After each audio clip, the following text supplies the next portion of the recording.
की बड़ी खबर पे चर्चा इसी से जुड़ा है आज का हमारा विशेष, जो कि हिमाचल के विकास से जुड़ी हुई है। दशहरे पर पीएम मोदी ने हिमाचल को दी विकास की सौगातें, क्योंकि प्रधानमंत्री आज पहुंचे थे हिमाचल प्रदेश और उन्होंने विकास की सौगातें दी। मौका था दशहरे का और प्रधानमंत्री ने हिमाचल को विकास की सौगातें दी। दो खास मेहमान इस वक्त मेरे साथ मौजूद हैं, उनका परिचय आपसे कराते हैं। हितेश शंकर जी हैं, वरिष्ठ पत्रकार हैं, साथ ही साथ डॉक्टर शशिकांत शर्मा जी, वरिष्ठ पत्रकार हिमाचल प्रदेश से हमारे साथ जुड़े। आप दोनों का बहुत बहुत स्वागत है हमारे साथ जुड़ने के लिए। डॉक्टर शशिकांत शर्मा जी, पहला सवाल आपसे ही, क्योंकि ये बेहद महत्वपूर्ण है कि हिमाचल प्रदेश में विकास की गति काफी तेज बीते कुछ वर्षों में देखने को मिली है। प्रधानमंत्री का आज का दौरा साफ तौर पे कहा कि साहब, डबल इंजन की सरकार की वजह से ये तेज गति दिखाई पड़ रही है। पहले विकास बहुत सीमित जगहों तक, कुछ क्षेत्रों तक हुआ करता था, पत्थर लगते थे, लेकिन उसका होता कुछ नहीं था जमीन पे। क्या कुछ बड़ा बदलाव, डॉक्टर शर्मा?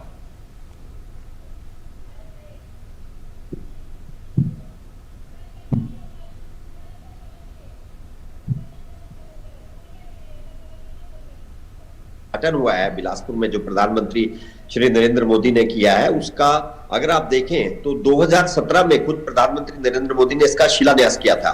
और बहुत कम प्रोजेक्ट ऐसे होते हैं कि जो बिल्कुल निर्धारित समय में पूरे हो जाए, और यह भी एक बहुत बड़ा चुनौती थी सरकार के सामने कि इस प्रोजेक्ट को टाइम पर पूरा किया जाए। इसमें दो तरह की चुनौतियां थी। एक तो भौगोलिक चुनौती थी, जिसमें कि इस पहाड़ी स्थान पर इतनी बड़ी भवन का निर्माण करना था और एक बहुत बड़े अस्पताल का, एक मतलब नेशनल स्तर के एक इंस्टीट्यूट का निर्माण बहुत बड़ी चुनौती थी। उसके अलावा जो यहाँ पर फैकल्टी थी, क्योंकि पहाड़ी और दुर्गम क्षेत्रों में आमतौर पर बड़े विशेषज्ञ डॉक्टर जो है वो नौकरी करने के लिए आना नहीं चाहते। बड़े शहरों तक विशेषज्ञ डॉक्टर की सेवाएं मिलती हैं, लेकिन इस तरह के इलाकों में लोग आना नहीं चाहते। तो एक तरह से इस अस्पताल को बनाने के बाद चलाना बहुत बड़ी चुनौती थी। लेकिन सरकार ने बड़ी सफलता से 2017 में, जैसे प्रधानमंत्री जी ने इसका शिलान्यास किया था, आज इसका जब उद्घाटन उन्होंने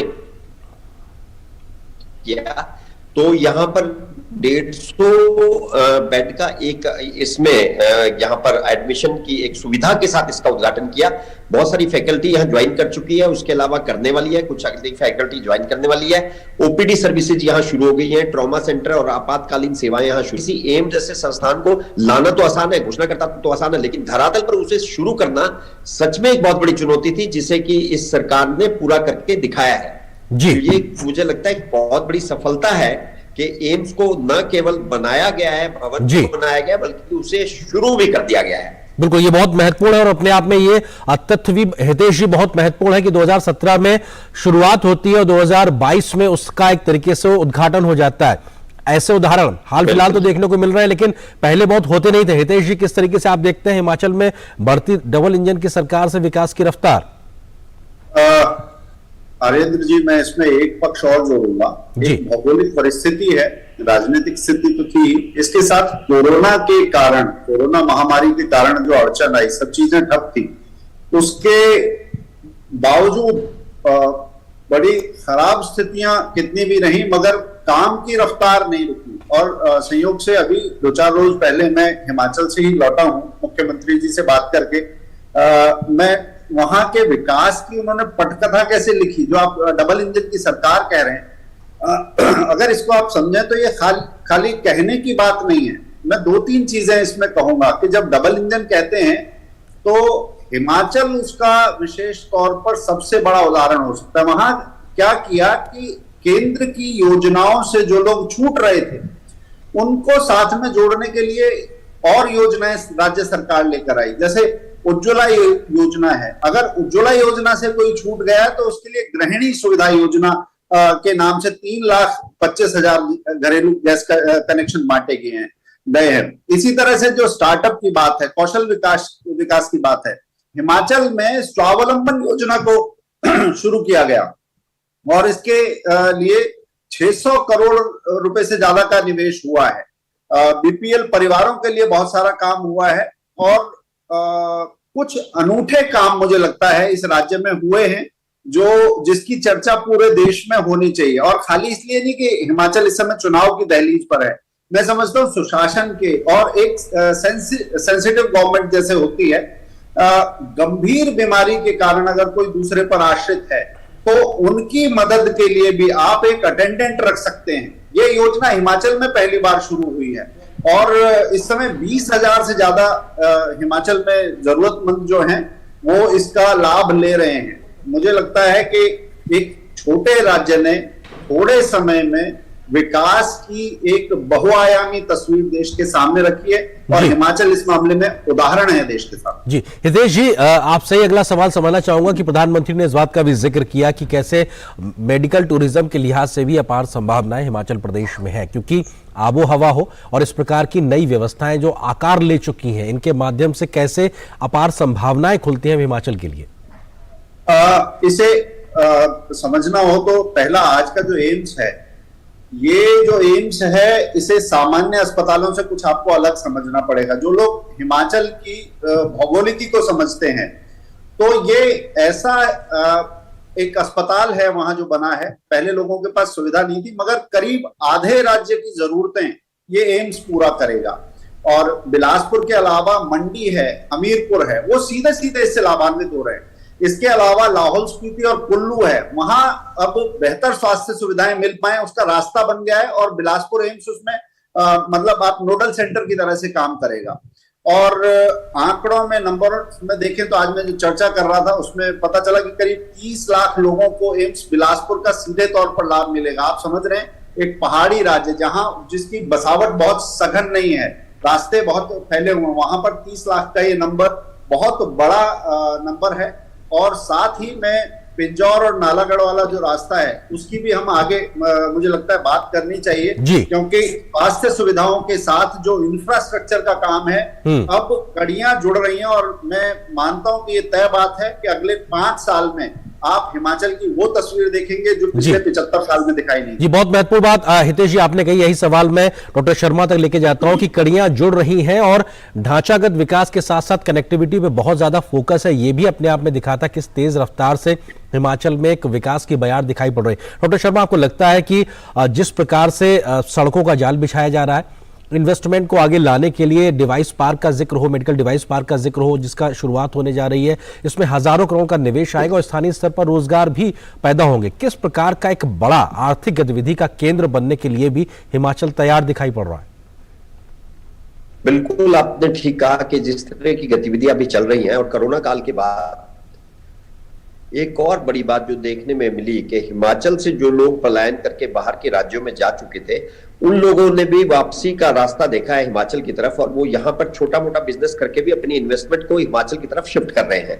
और हिमाचल में इलेक्ट्रॉनिक्स के बिजनेस का और जिस तरह से आप कहें कि कंप्यूटर्स के बिजनेस का, जो कि पर्यावरण हितैषी बिजनेस माने जाते हैं, उनका एक बहुत बड़ा स्कोप है। और प्रधानमंत्री नरेंद्र मोदी जी का शुरू से ही ये जोर रहा है, क्योंकि वो 1998 में जिसमें यहाँ पहली बार धूमल सरकार बनी थी, उसमें हिमाचल भाजपा के प्रभारी थे। तो हिमाचल के चप्पे चप्पे से वो वाकिफ है, यहाँ की आबो हवा से वाकिफ है और उन्हें पता है कि किस तरह की पोटेंशियल यहाँ पर है जिससे कि रोजगार भी पैदा हो सकता है। तो जिस तरह से मेडिकल टूरिज्म की बात उन्होंने की है, उनका जो मकसद है, वो कई बार ये कहते रहे हैं और पहले भी वो अक्सर ये कहा करते थे कि हिमाचल को सीमेंट इंडस्ट्री जैसे उद्योगों की तरफ नहीं जाना चाहिए जो पर्यावरण के खिलाफत करते हैं।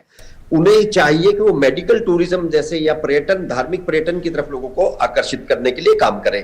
तो जो मेडिकल टूरिज्म का उनका कंसेप्ट है वो बिल्कुल सीधा है। जैसे केरल में जिस तरह से आयुर्वेदिक टूरिज्म के नाम पर मेडिकल टूरिज्म चल रहा है, प्रधानमंत्री मोदी जी की सोच है कि हिमाचल के जो इस तरह के इलाके हैं जहां पर नेचुरोपैथिक इंस्टीट्यूट स्थापित किए जा सकते हैं या आयुर्वेदिक इंस्टीट्यूट स्थापित किए जा सकते हैं, जो लोगों को स्वास्थ्य की दृष्टि से बहुत ही फायदेमंद साबित हो सकते हैं, ऐसे इंस्टीट्यूट यहाँ खोले जाएं। और एलोपैथिक चिकित्सा पद्धति के अलावा जो पारंपरिक चिकित्सा पद्धति है उनको विकास करने के लिए इस प्रदेश का लाभ उठाया जाए। उनका मानना है कि अगर मेडिकल टूरिज्म को यहाँ शुरू किया जाता है तो देश से ही नहीं बल्कि विदेशों से भी लोग यहाँ इसी तरह आएंगे, क्योंकि नेचुरोपैथी के साथ साथ आयुर्वेदिक जो चिकित्सा पद्धति है वो बिल्कुल हिमाचल की आबो हवा से मैच करती है। और गर्मियों के दौरान जिसमें यहाँ बहुत सारे लोग टूरिस्ट जो यहाँ आते हैं वो एक तरह से यहाँ आकर रहना चाहेंगे और स्वास्थ्य लाभ भी लेना चाहेंगे। जी हितेश जी, आपको लगता है कि किस तरीके से एक अपार संभावनाओं का जिक्र जब प्रधानमंत्री करते हैं तो उसमें साफ तौर पे इस बात का भी दिखाई पड़ता है कि जो तमाम केंद्रीय योजनाएं हैं वो हिमाचल में बहुत तेजी से जमीन पर उतरती हैं, चाहे जल जीवन मिशन की बात हो, शौचालय निर्माण की बात हो, आयुष्मान योजना के लिहाज से बात हो या अन्य प्रकार की जो योजनाएं, आपको लगता है कि उस लिहाज से भी राज्य सरकार कहीं ना कहीं एक तरीके से बेहतर काम कर रही है, जिसका जिक्र प्रधानमंत्री ने अपने संबोधन में भी किया? देखिए, मैं कहूंगा कि 6 योजनाएं हैं जिन्होंने खास तौर पर हिमाचल की तस्वीर बदली है और बाकी राज्यों के मुकाबले। जैसे मैंने स्वावलंबन योजना की बात की, गृहिणी सुविधा योजना की बात की, हिमाचल ऐसा पहला राज्य बना है जहां हर घर में घरेलू गैस का कनेक्शन है। देश की राजधानी दिल्ली में भी ये अभी तक संभव नहीं हुआ है, मगर हिमाचल में ये हुआ है।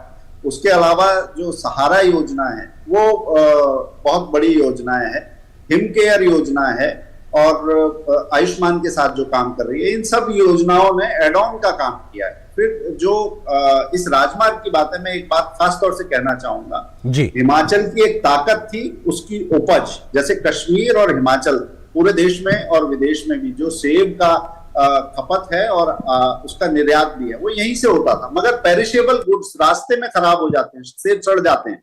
अच्छी सड़कें नहीं होंगी तो माल पहुंचेगा कैसे, उपज फसल ऑर्गेनिक प्रोडक्ट्स कैसे पहुंचेंगे।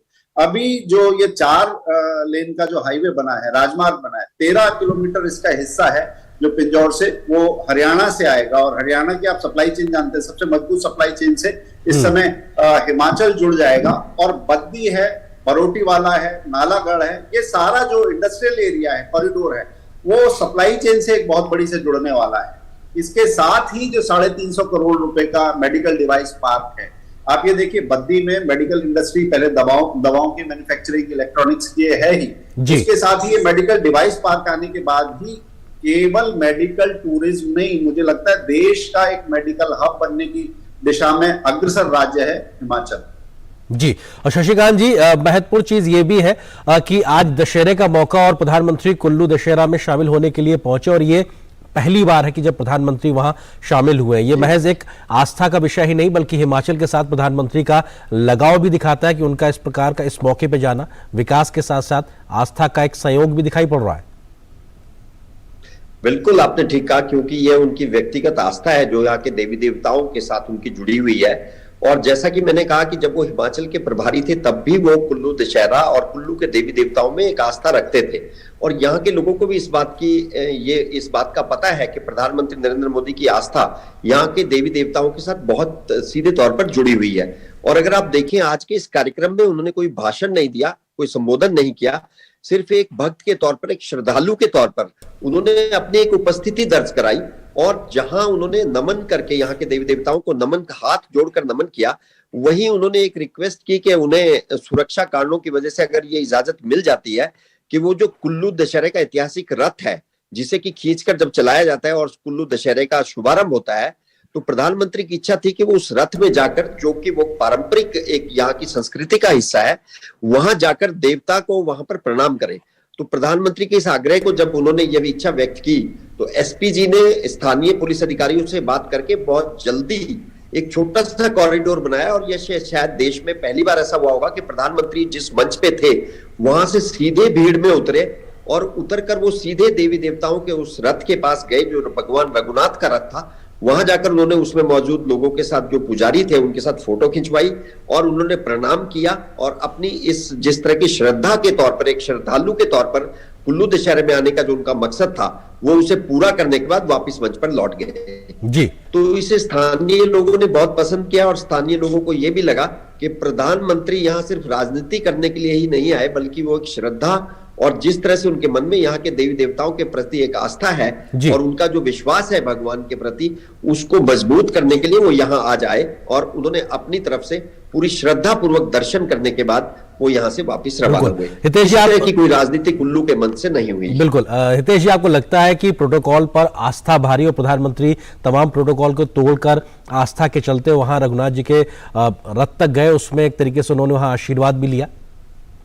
देखिए, मैं एक बात कहूंगा, राजनीतिज्ञों में कई बार बनावट दिखती है, मगर प्रधानमंत्री नरेंद्र मोदी जी का जब भी आध्यात्मिक कनेक्ट की बात होती है, आप चाहे गंगा आरती देखें, चाहे कुल्लू के दशहरा में शामिल होना देखें, चाहे नवरात्रि में उनके उपवास देखें, वो इस देश की संस्कृति, इसकी परंपरा और अध्यात्म से शक्ति प्राप्त करने का जो मंत्र है उसे साध कर चलते, कोई बनावट नहीं है, ये जीवन शैली है उनकी। और जिस तरह से उनका अध्यात्म से संबंध है उसी तरह से समाज से भी समरस है।